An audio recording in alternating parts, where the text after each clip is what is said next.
কথা বাদ দিয়ে আমি শুধু বলবো আদম আলাইহিস সালাম দুনিয়াতে আসলেন একটা ভুলের কারণে গাছতলায় চলে গেছেন, ঠিক না? কাঁদতেছেন দুনিয়াতে এসে, এত কেঁদেছেন তাফসীরের কিতাবের ভিতরে এসেছে। এ বেনামাজি বাবারা, বেপরদা মা বোনেরা, যাদের মাথায় টুপি থাকে না, গালে দাড়ি নেই, ওদের আগে মেসওয়াক নাই, খাওয়ার আগে দস্তরখান নাই, কথা বললে মিথ্যা বলো, খাইলে হারাম খাও, নেতা হলে দুর্নীতি করো, সরকারি কর্মকর্তা হলে পায়খানা খাওয়ার মতো ঘুষ খাও, এত কবিরা গুনাহ থাকার পরেও তোমার আমার চোখে পানি নাই, আল্লাহর দরবারে কাঁদি না, আর বাবা আদমের একটা কবিরা গুনাহও নাই, ঠিক কিনা? ধরে একটা ভুল গাছতলায় চলে গেছেন, একটা ভুলের জন্য 250 বছর একটানা তিনি কেঁদেছেন। 250 বছর যে একটানা তিনি কাঁদলেন, তাফসীরের কিতাব খুলে দেখেন কাঁদতে কাঁদতে চোখের পানি গড়াইতে গড়াইতে গালের চামড়া পচে, গোশত পচে, খালের মতো নালা হয়ে গেছে। একটা মানুষ কি পরিমাণ কাঁদলে গালের চামড়া পচে, গোশত পচে, খালের মতো নালা হয়ে যায়। তারপরে একদিন বলে নাই আল্লাহ আমার এত কাঁদাও, তারপরে যে মাফ করো না, আমার দোয়া যে কবুল করো না, কেঁদেই চলেছে।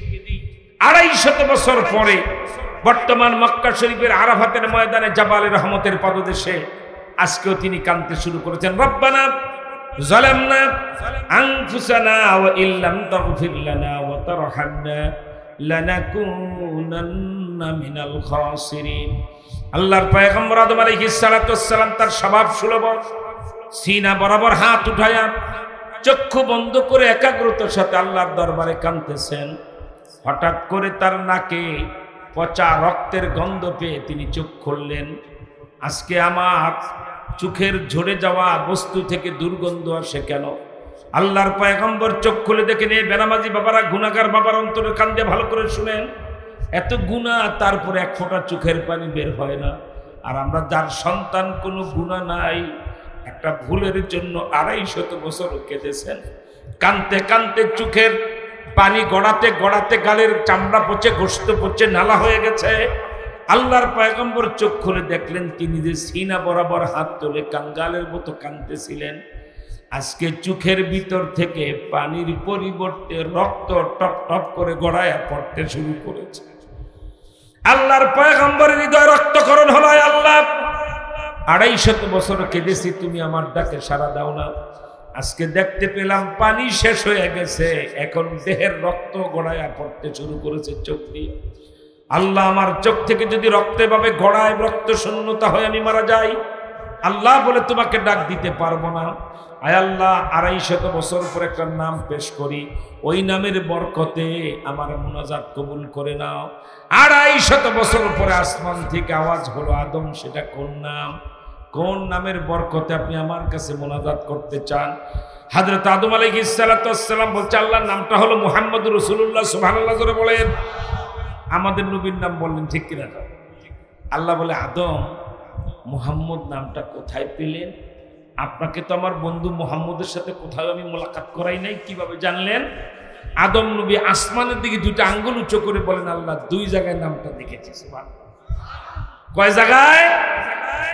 এক জায়গায় আপনার বেহেশত থেকে যখন বের করে দিলেন, এত শান্তির বাড়ি, রান্না করা লাগে না, গোসল করা লাগে না, সব অটো হয়, ঠিক কিনা? বেহেশতের গাছে আম পেকে টকটকা হয়ে থাকতো, কি মোমো খান, তাকায় দেখতাম আর বলতো, ওহো দেখতে এত সুন্দর, খেতে কত মজা।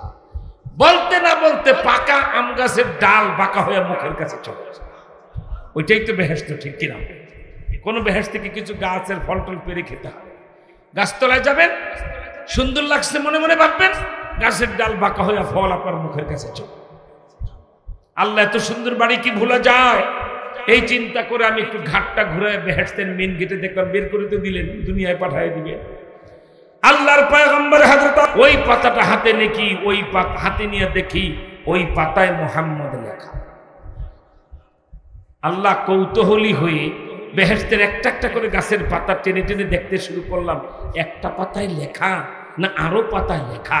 হয়তো আদম বলে, আল্লাহ আশ্চর্য হয়ে দেখলাম বেহেশতের আম গাছ, জাম গাছ, কলা গাছ, লিচু গাছ, বাতাবি লেবু গাছ, যত গাছ, প্রত্যেকটা গাছের ডাল বাঁকা করে দেখলাম, একটা পাতায় নয়, বেহেশতের লক্ষ লক্ষ কোটি কোটি গাছের কোটি কোটি পাতায়, প্রত্যেকটা পাতায় মুহাম্মদ লেখা। সুবহানাল্লাহ, জোরে বলেন। আল্লাহ বলে, হ্যাঁ আদম ঠিক বলেছ, এই নামটা যদি যেদিন 250 বছর আগে দুনিয়াতে ছুঁড়ে ফেলেছিলাম, এক পা পৃথিবীর মাটি স্পর্শ করেছে, আরেক পা তখনও শূন্যে, ওই অবস্থায় যদি বন্ধু মুহাম্মদের নাম পেশ করে মোনাজাত করতেন, 250 বছর কাদাইতাম না, তখনই দোয়া কবুল করে। আমি এতটুকুনি শুধু এই নামে মুহাম্মদের বরকত বলবো, আরো যদি বলতে থাকি রাত পার হয়ে যাবে, আমার রসুলের নামের মর্যাদা শেষ করা যাবে না, ঠিক কিনা? 2 ওয়ালাকির রাসূলুল্লাহ, এটার লম্বা ব্যাখ্যা দেওয়ার সুযোগ নাই, শুধু এক কথায় বলে দেব, নবী রসুল দাবি করবেন যিনি, 3 জিনিসের মালিক হবেন তিনি। কয় জিনিসের? 1 নাম্বার, যিনি নবী দাবি করবেন তার ওহী পেতে হবে। 2 নাম্বার, যিনি নবী দাবি করবেন তাকে মুজিজার অধিকারী, অলৌকিক ঘটনা ঘটাবার ক্ষমতা থাকতে হবে, ঠিক কিনা বলেন? 3 নাম্বার, যিনি নবী দাবি করবেন হসনে খুলক, উত্তম চরিত্র, দুশ্চরিত্রবান লম্পট কখনো নবী হয় না, ঠিক কিনা জোরে কন? গোলাম কাদিয়ানী 3টার একটাও নাই, জীবনে ওহী পায় নাই। যখন উল্টাপাল্টা বলে, উম্মতেরা বলে নবী সাহেব, মুহাম্মদ সাল্লাল্লাহু আলাইহি ওয়াসাল্লাম জীবনে 2 রকমের উল্টা বলেন, 5 ওয়াক্ত নামাজ, তখন থেকে এখন পর্যন্ত 1000 বছর 5 ওয়াক্ত নামাজ, রোজা 1 মাস রোজা, কোনো কিছুর পরিবর্তন। আপনি সকালে বলেন একরকম, বিকালে বলেন আরেক রকম। ঘটনা কি? তখন এই ভণ্ড বেয়াদব ইংরেজদের দালাল বিশ্বলম্পট বিশ্ববেহা কাদিয়ানী বলে, জিব্রাইল এত ঘন ঘন আসে, আমি ঠিক রাখতে পারি না। জিব্রাইল যে ঠিক রাখতে পারেন, এটা নবী না শয়তান? আরো আসতে বলেন।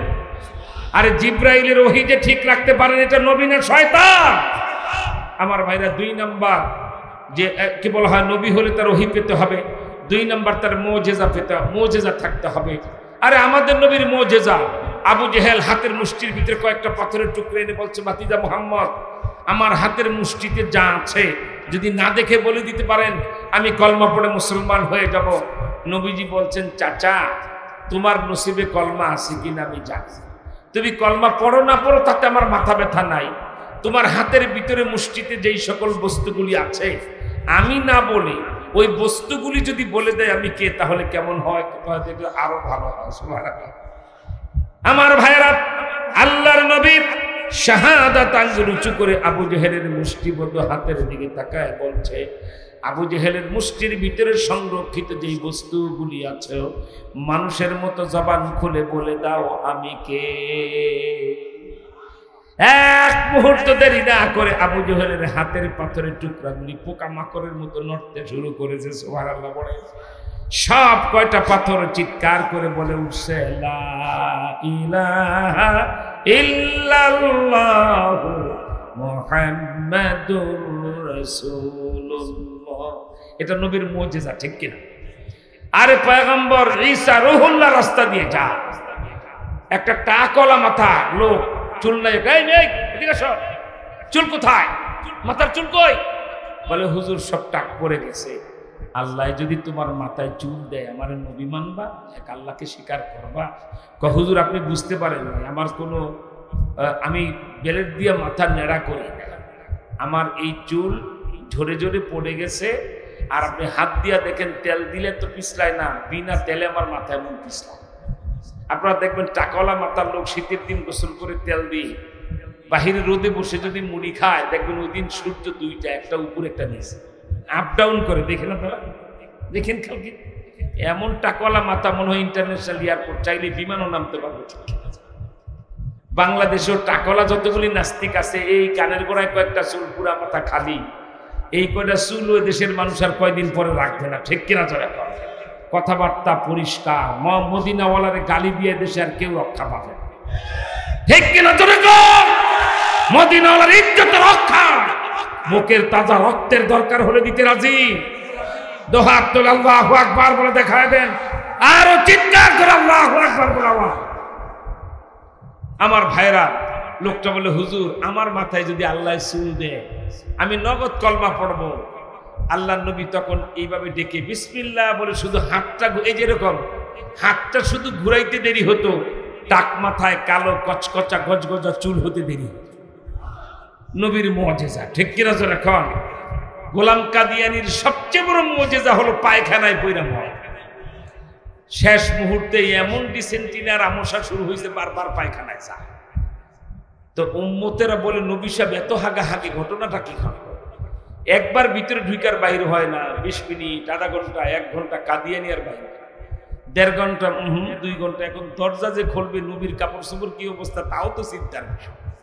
তাই মানুষ শরমে দরজাও খোলে। 2 ঘন্টা পরে বলে এত সময় তার হাঁকতে লাগে। আর আমসা হইলে তো এটা ডাইরেক্ট হয়ে যায়, এটা তো এমন সময় লাগে না, ঠিক কিনা? তুমি দেরি করতেছে কেন? পায়খানার দরজা খুলে দেখে চাঁদ ভেঙে পায়খানার হাউজে পড়ে মরে, ফেরেশতারা আবার একটা রসগোল্লার মতো সাইজের পায়খানা তার মুখের ভিতরে ঢুকায় আছে। আল্লাহ কয়, আমার বন্ধু মুহাম্মদ সাল্লাল্লাহু আলাইহি ওয়াসাল্লামের চেয়ার দখল করতে চায় যে তার মৃত্যু এমনই হয়, ঠিক কিনা? আর মুহাম্মদ সাল্লাল্লাহু আলাইহি ওয়াসাল্লামের নায়েব রাসূল মামুনুল হক মুফতি নুরানী এদেরকে কষ্ট দেয় যে হাসিনা, তাকে রান্না করে না খাইয়েই পালায়ে যেতে হয়, ঠিক কিনা? কি বলেন, ঠিক না? আমার ভাইরা, তার কোনো মুজিজা তো দূরের কথা, কোনো কিচ্ছুই ছিল না। সে ভণ্ড, যে নবী নয়। ওয়ালাকিন রাসূলুল্লাহ শেষ অখাতামান নাবিয়্যিন। 40 মিনিটের কথা 4 মিনিটে বলা যায়। অখাতামান নাবিয়্যিন মানে খতমে নবুয়ত কি, কাদিয়ানীরা কাফের কেন? এই বিষয়টা বুঝাতে আমি যেহেতু এখন মোনাজাতের দিকে যাব, আল্লাহর রাস্তায় আপনাদেরকে সুসংবাদ শোনাই। যেই মাহফিলে মদিনা ওয়ালার খতমে নবুয়তের বয়ান শুরু হয়, সঙ্গে সঙ্গে একদল ফেরেশতা বয়ান করতেছে, কে শুনে কারা?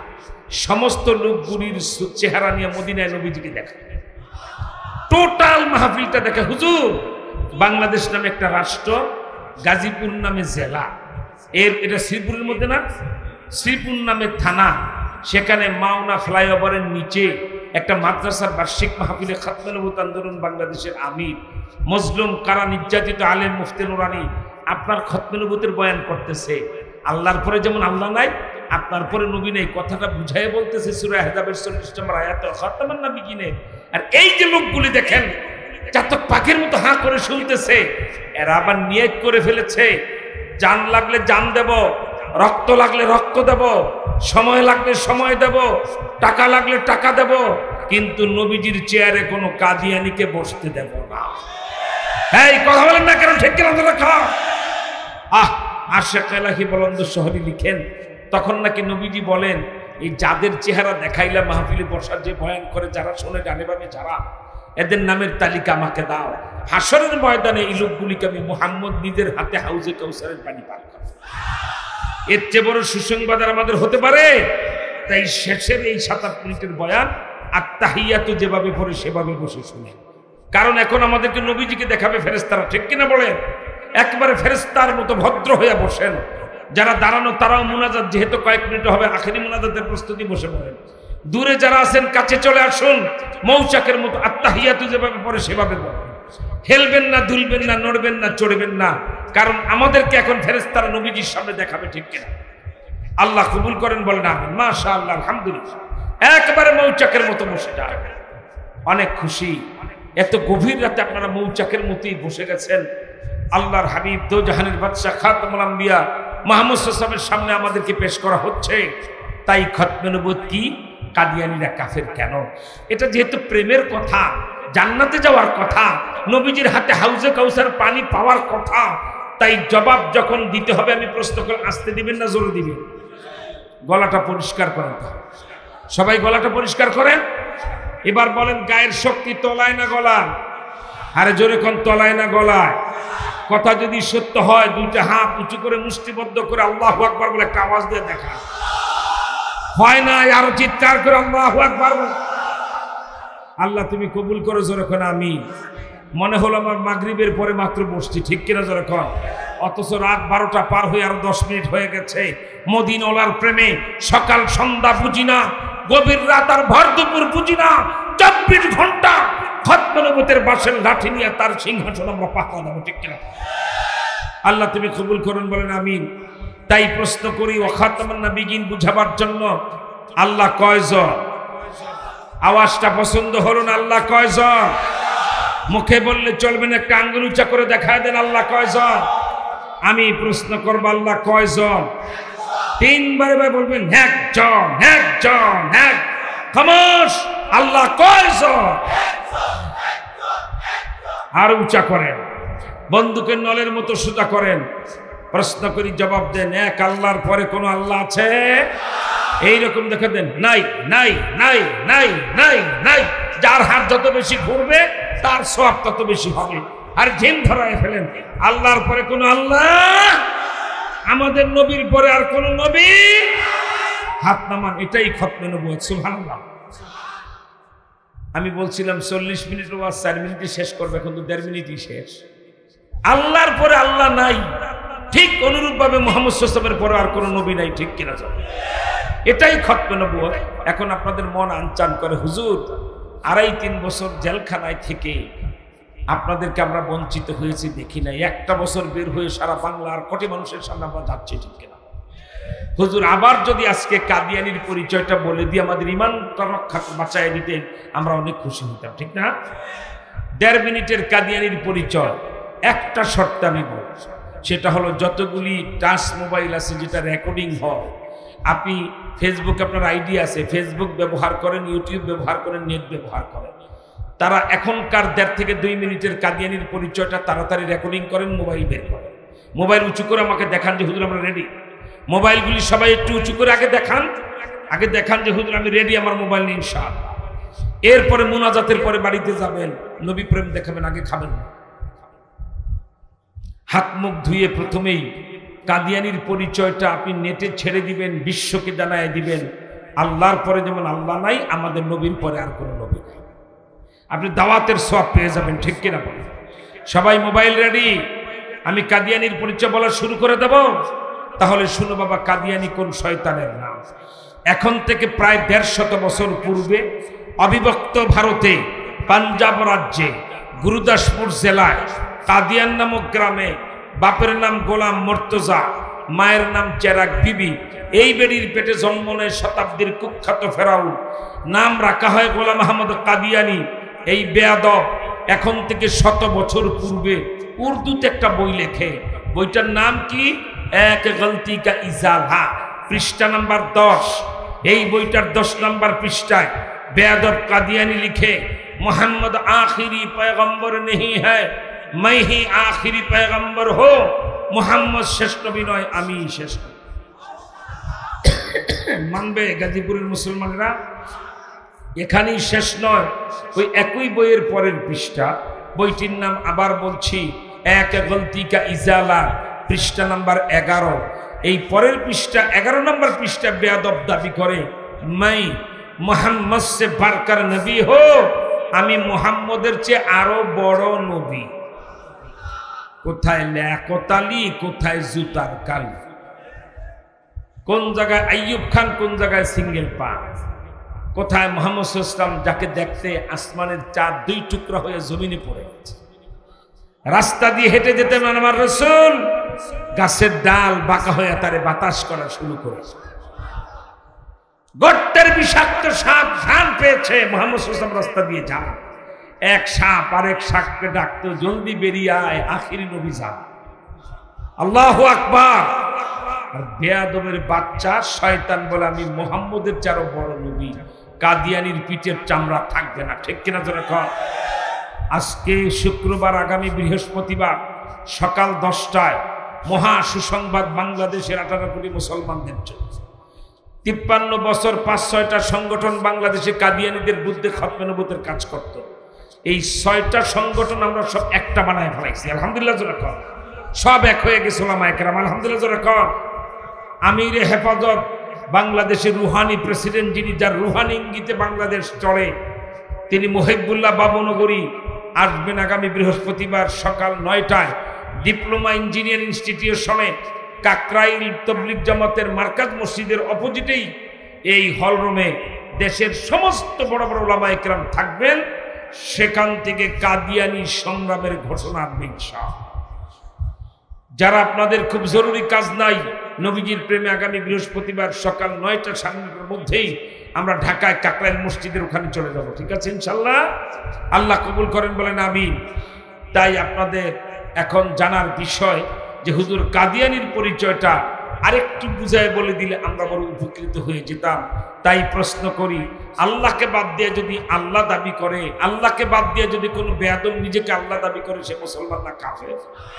জোরে বলবেন মুসলমানরা কাফের। আমাদের নবীজিকে বাদ দিয়ে কেউ যদি নবী দাবি করে সেও জানতে চাই, আল্লাহকে বাদ দিয়ে যদি কেউ আল্লাহ দাবি করে সে কি হয়ে যায়? আমি বলবো যেমন, আপনারা বলবেন ফেরাউন। যেমন এই বেয়াদব আল্লাহ দাবি করেছিল, সুতরাং ফেরাউন মুসলমান না কাফের? এবার জবাব দেন, মুহাম্মদ সাল্লাল্লাহু আলাইহি ওয়াসাল্লামকে বাদ দিয়ে কেউ নবী দাবি করলে সে মুসলমান না কাফের? সেও কাফের, ঠিক কিনা জোরে বলেন। সুতরাং কাদিয়ানির বাচ্চা, আমি আল্লাহকে হাদের নাদের জেনে বলছি, যদি সুলাইমান নবীর মতো গাজীপুর মাওনা চৌরাস্তার মুসলমানেরা যদি পাখির সাথে কথা বলতে পারতা, সকালবেলা ঘুম থেকে উঠে তোমার বাড়ির সামনে ছোট্ট বড়ই গাছে একটা চড়ুই পাখি বসা, যদি সুলাইমান নবীর মতো কথাই পাখির সাথে বলতে পারতাম, ওই চড়ুই পাখিটাকে যদি বলতে, এই চড়ুই পাখি, আমার নবী মুহাম্মদ সাল্লাল্লাহু আলাইহি ওয়াসাল্লামকে চিনো? সাত সকালে কাক ভরে চড়ুই পাখিটা চোখের পানি ছেড়ে বলে দিত, মুহাম্মদ সাল্লাল্লাহু আলাইহি ওয়াসাল্লামকে যারা চিনে না তারা আল্লাহর মাখলুক হতে পারে, ঠিক কিনা? কাদিয়ানির বাচ্চারা আমার রসুলকে শেষ নবী মানে না। সুতরাং আমরা জান লাগলে জান দেব, মাল লাগলে মাল দেব, টাকা লাগলে টাকা দেব, সময় লাগলে সময় দেব। এবার কাদিয়ানি ইস্যুর ফায়সালা আমরা করবো, ঠিক কিনা বলেন? ইতিপূর্বে ডক্টর ইউনূস সাহেবের সাথে একটা বৈঠক আমাদের হয়ে গেছে। উনি এয়ারপোর্টে এসে যেদিন উপদেষ্টা হবেন রাত 8টায় শপথ নেবেন, বিকাল 3টায় এয়ারপোর্টে নেমেই বলেছিলেন সংখ্যালঘু আহমদিয়া সম্প্রদায়। আমরা ওনাকে বলেছি ইউ আর রাইট, ঠিক বলেছেন। আমরাও তো বলি কাদিয়ানিরা সংখ্যালঘু, হিন্দুরা যেমন সংখ্যালঘু, খ্রিস্টানরা যেমন বাংলাদেশের সংখ্যালঘু, বৌদ্ধরা যেমন সংখ্যালঘু, কাদিয়ানিরাও আরেকটা ধর্মের লোক হিসাবে সংখ্যালঘু, ঠিক কিনা? অতএব আজকে যদি সরকার এই বিষয়টা সংস্কার করে যে কাদিয়ানি সম্প্রদায় সংখ্যালঘু, এরা নাগরিক অধিকার পাবে যেমন হিন্দু পায়, আমাদের আপত্তি নাই। অথচ তারা সংখ্যালঘু সম্প্রদায় হয়ে, অমুসলিম হয়ে তারা মুহাম্মদ সাল্লাল্লাহু আলাইহি ওয়াসাল্লামকে শেষ নবী মানে না। আবার আহমদিয়া মুসলিম জামাত দাবি করে গালের দাঁত একটাও থাকবে না, ঠিক কিনা? এই জোরে বলেন ঠিক কিনা? গরুর গোশতের দোকানের সাইনবোর্ড লাগাইয়া কোনো বেঈমানদের সুরের গোশত বিক্রি করতে দেব না। দুধের দোকানের সাইনবোর্ড দিয়ে কাউকে মদ বিক্রি করতে দেব না। কাদিয়ানি হারামজাদা, তুমি কাদিয়ানি সম্প্রদায় হয়ে মুসলমান দাবি করতে পারবা না, ঠিক কিনা? তাই এবার লড়াই হবে ইনশাল্লাহ। ইনশাল্লাহ জোরে বলেন। আমার ভাইরা, শেষ কথা, তাহিয়াতুল সুরতে বসে আছেন। কাদিয়ানি শয়তান মানে না। জঙ্গলের একটা গুই সাপ নবীজিকে দেখে তিনি খাতামুল আম্বিয়া ঘোষণা করে দিয়েছিল। আধা ঘন্টার ঘটনা 1 মিনিটে জানায় দেই। নবীজির সামনে বধূ, গ্রাম্য, মূর্খ, আনকালচার, অশিক্ষিত একটা লোক একটা দুই সাপ নিয়ে যাচ্ছে। নবীজি বলে, গুই সাপটা একটু দেখাও। বলে, এটা বস্তা খুলে দেখাইলে দৌড়ায় পালায় চলে যাবে, আমি দেখাতে পারি। আল্লাহর নবী বলছে, বোকা, আমি মুহাম্মদকে দেখলে তোমার গুই সাপ পালাবে না। আমার ভাইরা, লোকটা আশ্চর্যান্বিত হয়ে গেল। গুই সাপ মানুষের পায়ের আওয়াজ শুনলে হুড়মুড় করে দৌড়ায় পানিতে নেমে চলে যায়, ঠিক কিনা বলেন? আর উনি দাবি করতেছে ওনাকে দেখলো আমার গুই সাপ পালাবে না। আল্লাহর নবীকে পরীক্ষা করার জন্য ওই হিন্দু মুশরিক মূর্তি পূজক লোকটা তার বস্তার বাদ খুলে গুই সাপটা নিচে রেখেছে, হাত খাপ পেতে রেখেছে, দৌড় দিলে থাবাটা ধরে ফেলবে। আল্লাহর নবী ডেকে বলছে, হাত সরাও, গুই সাপটা যেন আমাকে দেখতে পায়, আমি যেন গুই সাপটাকে দেখতে পাই। দাড়ি কামেন না বাবারা, বেনামাজি বাবারা, বেপরদা মা বোনেরা, ভালো করে বুঝো আমরা কার উন্মত হয়েছে, ঠিক কিনা? দরকার লোকটা যখন হাত সরিয়েছে, জঙ্গলের গুই সাপ মাথা উঁচু করে আমার রসুলকে দেখা মাত্রই হু হু করে কাঁদতে শুরু করে দিয়েছে। গুই সাপ একবার আকাশের দিকে তাকায়, আর একবার নবীজির চেহারার দিকে তাকায়। গুই সাপ আসমানে তাকায়, আল্লাহকে ডেকে বলে, আল্লাহ, আমার জবানটা যদি মানুষের মতো খুলে দাও, তোমার বন্ধু মুহাম্মদকে একটা সালাম দিয়া কলিজা ঠান্ডা করে দেব। এই দৃশ্য দেখে গুই সাপের মালিক মুশরিক নবীজিকে বলছে, হে মুহাম্মদ সাল্লাল্লাহু আলাইহি ওয়াসাল্লাম, এমন আশ্চর্য ঘটনা জীবনে দেখি নাই। গুই সাপ মানুষের পায়ের আওয়াজ শুনে পালিয়ে চলে যায়, আর আপনাকে দেখে আমার গুই সাপ কাঁদতেছে। এই গুই সাপটা যদি আপনার সাথে জবান খুলে মানুষের মতো কথা বলে, আমিও কালমা পড়ে মুসলমান হয়ে যাব। আল খাসাইসুল কুবরা কিতাব খুলে দেখেন, আল্লামা সুয়ুতি লিখেছেন, নবীজির 3000-এর বেশি মুজিজা ওই কিতাবে তিনি লিখেছেন। এটাও একটা নবীজি শাহাদাত আঙ্গুল উঁচু করে গুই সাপটার দিকে তাকায় বলছে, ইয়া আইয়ুহাদ দাব কুল মান আনা। এরে জঙ্গলের গুই সাপ, ভালো করে তাকায় দেখো তুমি কি আমাকে চিনতে পেরেছ? আমার পরিচয় যদি জানা থাকে, কুল মান আনা, তুমি বলে দাও তো আমি কে। তিনবার নবীজি প্রশ্ন করা মাত্রই আল্লাহ রাব্বুল আলামিন গুই সাপের জবান মানুষের মতো খুলে দিয়েছে। গুই সাপ মাথা উঁচু করে জিহ্বা বের করে চোখের পানি ছেড়ে বলছে, ইয়া রাসূলুল্লাহ, আপনার পরিচয় আমাকে জিজ্ঞেস করছেন। আনতা রাসূলু রাব্বিল আলামিন ওয়া আনতা খাতামান নবী। আপনি শেষ নবী, আপনার পরে আর নবী নাই। আপনি নিখিল বিশ্বের প্রতিপালক আল্লাহর রাসূল, যেমন আপনি এমন নবী, ঈসা মুসার মতো নবী নন, আপনি শেষ নবী। ওয়া আনতা খাতামান নবিয়্যিন, আপনার পরে আর কোনো নবী নাই। সুবহানাল্লাহ। আল্লাহর নবী বড্ড খুশি হলেন। এইবার গুই সাপের মালিককে বলছেন, আমি অনেক কথা বলেছি, দেখেছি, তোমার গুই সাপ তুমি নিয়ে চলে যাও। জঙ্গলের গুই সাপের মালিক লোকটা হিন্দু, মূর্তি পূজক।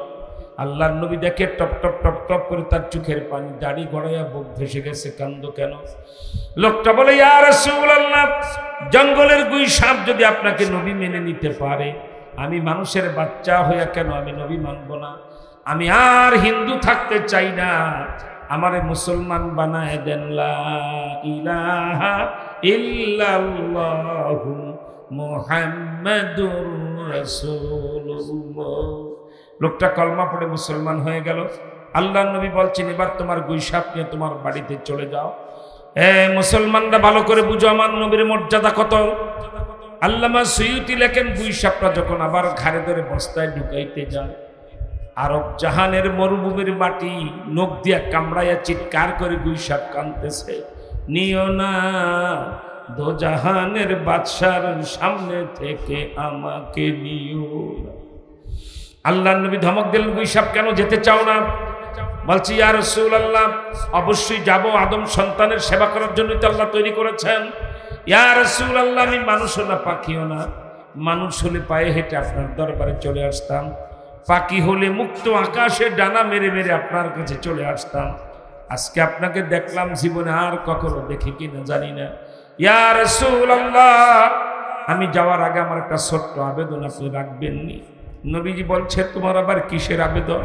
গুই সাপ বলে, ইয়া রাসূলুল্লাহ, আপনার একটা পা মোবারক যদি আমার দিকে আগায়া দিতেন, জিহ্বাটা বের করে একটা চুমা দিয়া যাইতা। নবীর উম্মত, আল্লাহর নবী যখন পা গায়া দিলেন, নবীজির পায়ে জিহ্বা দিয়া চুমা খেয়ে চিৎকার করে গুই সাপ আনন্দে লাফায়, আমার জীবন ধন্য, মুহাম্মদ সাল্লাল্লাহু আলাইহি ওয়াসাল্লামের কদমে চুমা খেয়েছি। জঙ্গলের গুই সাপ যে রাসূলকে এভাবে শ্রদ্ধা করে খাতামুল আম্বিয়া ঘোষণা করে দিয়েছেন, আল্লাহ চাহে তো এখন থেকে মুক্ত পরিবেশ, ফেরাউন মুক্ত বাংলাদেশ, জগদ্দল পাখতর মুক্ত Bangla, fascist lady Hitler, lady killer, Hasina মুক্ত বাংলাদেশে এখন মুসলমানরা সহ সর্বদলীয় ধর্ম বর্ণ নির্বিশেষে সব স্বাধীন। ঠিক কিনা যারা কর, এই পরিবেশে আমরা নবীজির মর্যাদা রক্ষায় মাঠে নামতে যাচ্ছি বৃহস্পতিবারে। জান মাল সময় কুরবানি করে আপনারা কি সাথে থাকতে রাজি? কারা নবীজির জন্য সাথে থাকতে রাজি? হাত তোলা, আল্লাহু আকবার বলে।